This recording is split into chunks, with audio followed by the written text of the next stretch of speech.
ಬೆದರಿಕೆ ಕೇಸ್ಗೆ ಸಂಬಂಧಪಟ್ಟಂತೆ H D Kumaraswamy ವಿರುದ್ಧ ಎಫ್ಐಆರ್ ದಾಖಲಾಗಿರೋದ್ರ ಬಗ್ಗೆ ನಾವು ಹೇಳ್ತಾ ಇದ್ದೀನಿ ನಿಮಗೆ. ಅದಕ್ಕೆ ಸಂಬಂಧಪಟ್ಟಂತಹ ಡೀಟೇಲ್ಸ್ ಸಿಗ್ತಾ ಇದೆ ನೋಡಿ.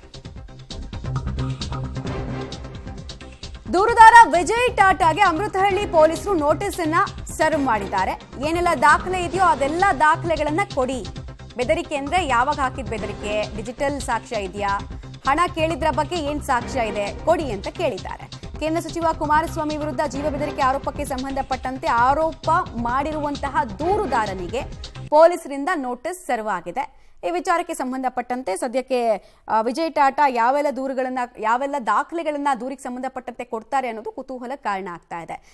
ಆಡಿಯೋ ಸಾಕ್ಷ್ಯನ, ಡಿಜಿಟಲ್ ಸಾಕ್ಷ್ಯನ, ಅಥವಾ ಯಾರ್ದಾದ್ರೂ ಸಮ್ಮುಖದಲ್ಲಿ ಮಾತನಾಡಿದ್ದ, ಹೇಗೆ 50 ಕೋಟಿ ವಿಚಾರದಲ್ಲಿ ಹೆಂಗೆ ಅನ್ನೋದನ್ನ ನಾವು ಗಮನಿಸಬೇಕಾಗತ್ತೆ. ಈ ಕಡೆಗೆ ವಿಜಯ್ ಟಾಟಾ ಮೇಲೂ ಕೂಡ ಕೌಂಟರ್ ಕೇಸನ್ನ ಜೆಡಿಎಸ್ನವರು ಮಾಡಿದ್ದಾರೆ. ನಿನ್ನೆ ಈ ವಿಚಾರಕ್ಕೆ ಸಂಬಂಧಪಟ್ಟಂತೆ ಎಚ್ ಡಿ ಕುಮಾರಸ್ವಾಮಿ ಅವರು ಕೂಡ ಕಿಡಿಕಾರಿದ್ರು. ಸರ್ಕಾರ ನನ್ನ ಮೇಲೆ ಎಫ್ಐಆರ್ ಮಾಡಿಸೋದಕ್ಕೆ ಏನೇನೋ ಹಾದಿಯನ್ನು ಹಿಡಿದಿದೆ ಅನ್ನೋದು ಅವರ ಆರೋಪ. ನಾವು ಕುಮಾರಸ್ವಾಮಿ ಅವ್ರ ಮೇಲೆ, ಅವರು ಮಾಜಿ ಎಮ್ ಎಲ್ ಸಿ ರಮೇಶ್ ಗೌಡ್ರ ಮೇಲೆ ಕಂಪ್ಲೇಂಟ್ ಕೊಟ್ಟಿದ್ದೀವಿ. ರಮೇಶ್ ಗೌಡ್ರ ಮನೆಗೆ ಬಂದಿದ್ದಾರೆ, ಫೋನ್ ಮಾಡಿ ಕೊಟ್ಟವ್ರು. ಅದರಲ್ಲಿ ನಮ್ಮ ಕುಮಾರಸ್ವಾಮಿ ಅವರು ಮಾತಾಡಿದರು. ಈ ಥರ ಅವರು ನಿಖಿಲ್ ನಿಂತ್ಕೊಳ್ತಾ ಇದ್ದಾರೆ, ಚನ್ನಪಟ್ಟಣದಲ್ಲಿ ಟಿಕೆಟ್ ಕನ್ಫರ್ಮ್ ಆಗಿದೆ, ಈಗ 50 ಕೋಟಿ ಅರೇಂಜ್ ಮಾಡಿಕೊಡಿ ಅಂತ ಹೇಳಿದ್ದಾರೆ.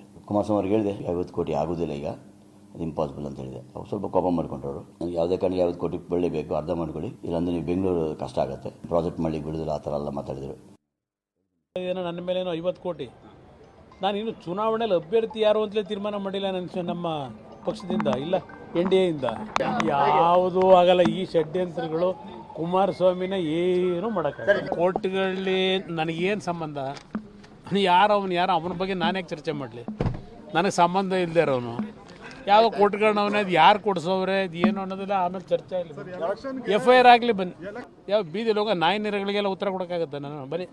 ಡೀಟೇಲ್ಸ್ ಕೊಡ್ತಾರೆ. ನೇರ ಸಂಪರ್ಕದಲ್ಲಿ ಜಾಯ್ನ್ ಆಗ್ತಾರೆ ನರಸಿಂಹಮೂರ್ತಿ. ಈಗ ವಿಜಯ್ ಟಾಟಾ ಬಳಿ ಏನೆಲ್ಲ ದಾಖಲೆಗಳನ್ನ ಕೇಳೋ ಕೆಲಸವನ್ನು ಪೊಲೀಸರು ಮಾಡಿದ್ದಾರೆ ಮತ್ತು ಏನ್ ಟೈಮ್ ಫ್ರೇಮ್ ನಲ್ಲಿ ಈ ದಾಖಲೆಗಳನ್ನ ಪ್ರೊಡ್ಯೂಸ್ ಮಾಡಬೇಕು ಅಂದಿದ್ದಾರೆ? ಮಮತಾ, ಆಗಸ್ಟ್ 24ನೇ ತಾರೀಕು ಮಾಜಿ MLC ರಮೇಶ್ ಗೌಡ ಉದ್ಯಮಿ ವಿಜಯ್ ಟಾಟಾ ಅವರ ಮನೆಗೆ ಹೋಗಿದ್ರಂತೆ. ಈ ಸಂದರ್ಭದಲ್ಲಿ 50 ಕೋಟಿ ಹಣಕ್ಕೆ ಡಿಮ್ಯಾಂಡನ್ನು ಇಟ್ಟಿದ್ದಾರೆ. ಕುಮಾರಸ್ವಾಮಿ ಅವರ ಜೊತೆ ಮಾತನಾಡೋದಕ್ಕೆ ಫೋನನ್ನು ಮಾಡಿಕೊಟ್ರು. ಆ ಸಂದರ್ಭದಲ್ಲಿ 50 ಕೋಟಿ ಹಣಕ್ಕೆ ಡಿಮ್ಯಾಂಡ್ ಇಟ್ಟರು. ರಮೇಶ್ ಗೌಡ ಅವರು ಸಹ 5 ಕೋಟಿ ಹಣಕ್ಕೆ ಡಿಮ್ಯಾಂಡ್ ಇಟ್ಟರು ಅನ್ನೋ ನಿಟ್ಟಿನಲ್ಲಿ ದೂರನ್ನು ಕೊಟ್ಟಿದ್ರು. ಆ ಸಂಬಂಧ ಮೊದಲಿಗೆ ಪೊಲೀಸರು ಗಂಭೀರವಲ್ಲದ ಪ್ರಕರಣ NCR ಅನ್ನು ದಾಖಲು ಮಾಡಿಕೊಂಡಿದ್ರು. ಅದಾದ ಬಳಿಕ ಸಂಜೆ ವೇಳೆಗೆ ಮತ್ತೆ FIR ಅನ್ನು ಮಾಡಿದ್ದಾರೆ.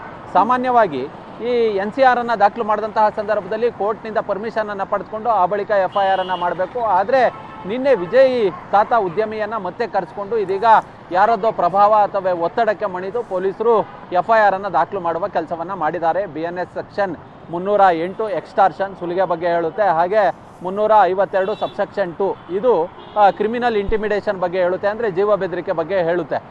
ಈ ಎರಡು ಸೆಕ್ಷನ್ಗಳು ಬೇಲಬಲ್ ಅಫೆನ್ಸು.